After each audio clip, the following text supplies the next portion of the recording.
Thomas comes home. It's no problem. While Thomas was away at York, Percy looked after Annie Clarabelle and took most of Thomas's trains. Daisy ran the fast one, was connected with Gordon's Express at the junction. This made her feel very important. It shows how much the Fat Controller depends on me, she told the others. Toby was in charge of the goods trains and ran down to the harbor. He enjoyed that. His own trains were dealt with by Mavis, the diesel belonging to the Quarrying Company.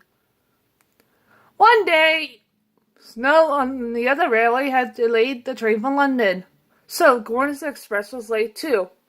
While Daisy was waiting for him at the junction, the blizzard spread across Sodor. Huge white flakes swirled all around, and her driver was worried. Daisy wasn't. What fun, she said to herself. What, and the other engines don't like snow, but I think it's pretty.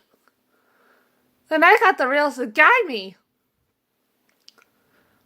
so I won't give me any trouble.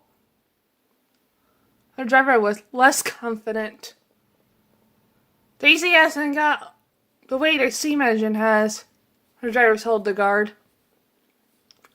She can't push her way through. And we all know how Thomas got stuck, don't we? He's told us often enough, laughed the guard. And let's go on the ride, complaining about engines who were fighting a bit of snow. It's no problem, boasted Daisy. A few flimsy flakes can't stop me. Quite right, approved Gordon. Well done, but I'm late. I haven't have time to gossip. He puffed importantly away. Daisy started confidently, but as they turned towards the valley, the sky darkened and then it was cleanly bolted by infernal snowflakes. Ugh! Explained Daisy as the wind blew into her face. I don't like this. Neither do I, said her driver. I can't see where we're going. They stopped at the next signal box, and Daisy's driver went to talk to the signalman and came back looking glum.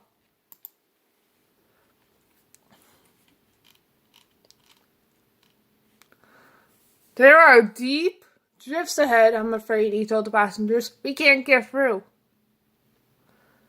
The signalman says Daisy must take you back to the last station, he went on. We'll get you home from there somehow. If we're lucky, the passengers said to themselves. They weren't. Before they gone far, Daisy began to feel ill. She coughed, hiccuped, and stopped. Help, she wheezed. I can't breathe properly. The snow has blocked your air intake, I expect, said her driver. He cleared it, but it was soon clogged again. Daisy could go no further. She felt like bursting into tears. Her driver got down again and choked back to the signal box to telephone for help. Daisy felt more miserable every minute. Even her driver, when he came back, couldn't cheer her up. They promised to rescue us, he said. Goodness knows how they'll do it. They waited away, but no help came. Snow drifted higher and was soon piled all around Daisy. Suddenly she heard a whirring noise from behind. Oh no, oh no, she thought, not another blizzard. Daisy was right. It wasn't another blizzard. It was Harold the helicopter. He dropped hot drinks for passengers, and when they were feeling better, he lifted them one by one into himself with what Daisy could always describe as sort of a cheered thing. The passengers went to the airfield, and they were looked after until they could reach home. Harold couldn't help Daisy. It was a cold, miserable week before Toby rescued her. She doesn't make snow so pretty now. Watch out. Near the end of Thomas's French Line, there's a small station. And close by, the railway crosses the stream on a short bridge. As the snow melted, the water in the stream rose higher and higher, rushing and swirling in its hurry to reach the river, the bottom valley. Each time he passed the place, Percy watched the water anxiously. "Don't worry," said his driver. "It's got to come a lot higher before it can stop us." Percy shivered.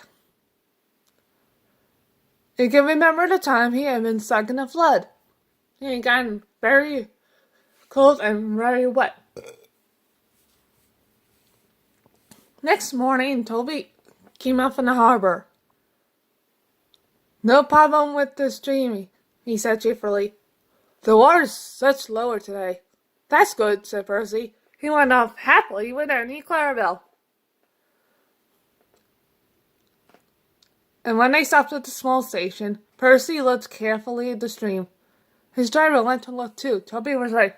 The water level was such lower. "All is well here, Percy," said his driver. "Come on. We got a timetable to keep." They hurried to the junction where Henry was waiting for them. "When is Thomas coming back?" asked Henry. "If he does," he added, "I wouldn't be surprised if he decides to stay at the museum piece. He's old enough." He puffed away, chuckling at his old wit. Annie and Clarabelle were most upset. Percy had to spend so much time comforting him that he was late leaving with his next train. Percy had his tank refilled with water at the station by the river. This made her later still. "Never mind," said his driver. "We don't need to stop at the station near the stream this trip. There's nothing more to delay us." They reached the stream quickly. As Percy ran onto the bridge, he felt a sink slightly under his wheels. There was an ominous creak. The bridge swayed. "Don't stop, Percy!" shouted his driver in alarm. "Keep moving!" Percy didn't mean to stop, and that was lucky. Clarabelle was the rear coach.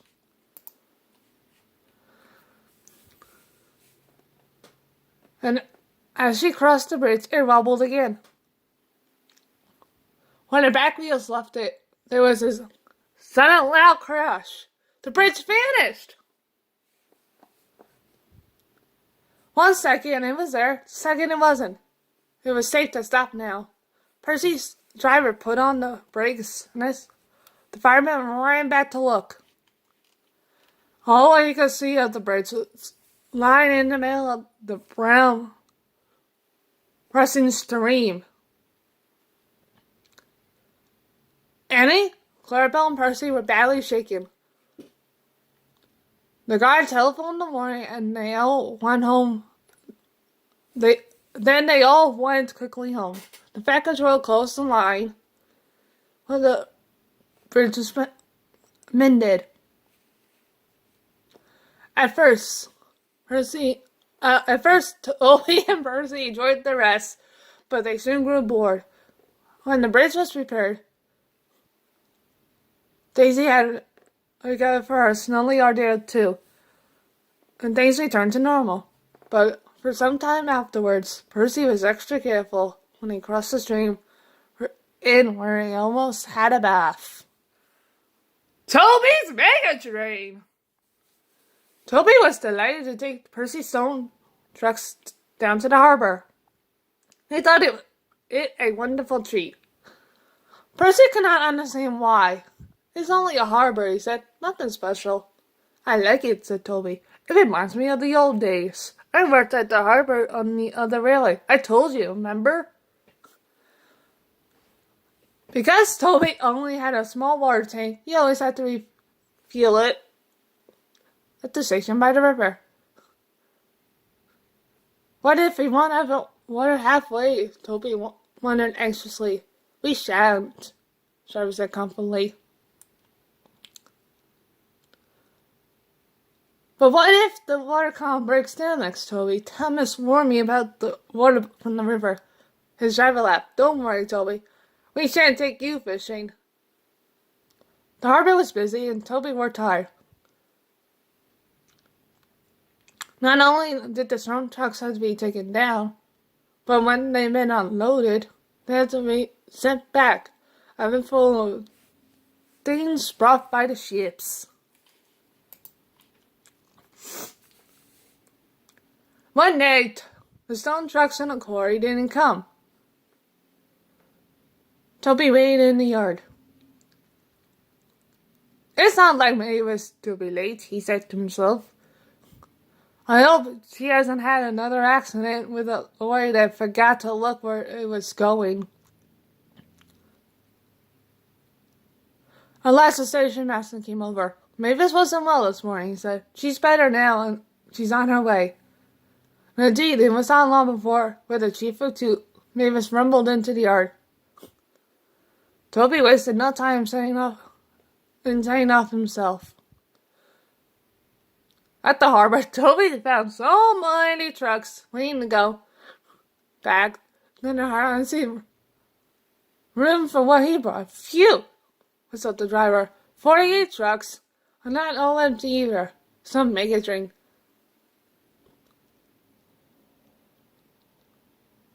Two journeys were late, but we haven't time today. We could leave some and make 2 trips tomorrow.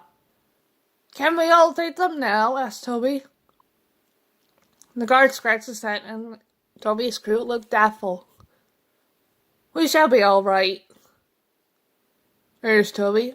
So they agreed. But Toby had forgotten his small water tank. He had also forgotten that the journey was all uphill. He had to work hard and use so much steam by the time they reached the station by the river. He had very little water left. His fireman put in the water pipe and turned the tap. Nothing happened. Oh dear, groaned Toby. What should I do now? You could make it alone, said the driver, but not pulling this load. Then he winked at the fireman. Well, the driver went on laughing. I do know somewhere. Is it far? Asked Toby. Not really, he said, and went to see the signalman, who told him where to leave the trucks. Toby pushed them carefully into the side, and then he was uncoupled. Then they set up the line. Where are we going? To get water, yes. You'll see, smiled the driver. And stopped Toby right in the middle of the riverbed. Now, said the driver, where's my bucket? Said Toby, you promised! His driver fireman laughed heartily. We're only pulling your Toby, they said at last. We'll go to the top station for water, then come back for the trucks. When Toby told Percy what had happened, Percy wanted to help, but the driver reminded him he had to drain up his own tank in a few minutes. Don't worry, said Toby. I'll follow you down and have those trucks back up here in a jiffy. And he did too. Ka-chow! Thomas! Uh-oh, here we go. Last story! Thomas comes home.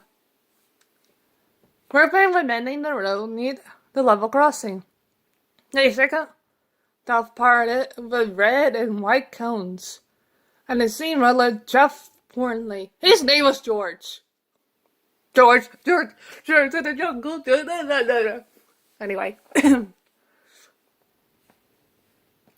Railways are no good, Grandma. Turn them into roads. Nonsense, said Daisy one day. No one could reach the villages in the valley without a railway. I'll build a road along your old tracks, said George. Nothing to it. My mates have done it all over the place. Daisy told Percy and Toby what George had said. Toby was worried.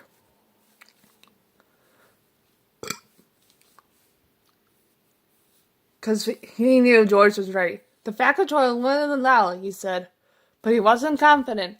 Daisy was assured, but she was careful to do nothing to upset George, just in case. Then something happened which made them forget all their worries. Daisy was at the platform when the station master came to talk to her driver. He had a letter in his hand. Thomas is coming back next week, he said. The engines were delighted. And so, of course, we're earning Clarabelle. The Fat Controller is holding a welcome home celebration at the junction, Daisy told George. A lot of nonsense, he sneered. Makes no difference. Your rail will be a rope. Before long, you'll see. At last, everything was ready. The engines and coaches were to go to the junction, and Daisy was to come last with a special train carrying the station masters, Mr. and Mrs. Kindly, and other important people. Daisy set up happily from the top station. She stopped at the station near the level crossing for her last passengers. There was no sign of George, but some red and white cones lay nearby. Two of them were even inside the crossing gates. The guard boost whistled. Ooh, ooh, to Daisy. Way to go. And she rattled towards the level crossing. As she did so, a gust of wind blew a cone towards her. It disappeared behind Daisy's wheels. Ooh, ouch! She squealed and stopped. The guard removed the cone. Was now looking very battered. Arrgh! Groaned Daisy, trying to move. Help! I'm stuck. The driver got down and looked. That cone has damaged your brakes, he told her. They have jammed hard on. Oh no, wailed Daisy. The passengers won't get to Tom's welcome in time. Why can't that stupid George clean his ruffers up properly? I bet he did it on purpose. Can't be helped, Daisy, said her driver. We'll do what we can. A fitter came, and the men worked hard while Daisy stood and fretted. We're going to miss Thomas. I know we are, she fumed. But at last the job was done, and Daisy set off with a whirl. As they neared the junction, Daisy could see a big crowd on the platform. She heard a cheer. Oh no, she groaned. We're too late. No, we're not, said her driver. Thomas isn't here yet. It's us they're cheering. Then the signal alarm dropped, and the Himmler whistle sounded in the distance. Thomas came into the station. He looked tired, but he was smiling broadly. He carried the plaque which the National Railway Museum had given him. Welcome home, Thomas, said the Fat Controller. We are all proud of you, and delighted to see you're back safely, especially Annie Clarabelle. Everyone laughed. The Fat Controller held up his hand. 3 cheers, he called, for Thomas, our famous tank engine. Hip, hip. But there was a long silence in the sheds after that. Good night, everyone.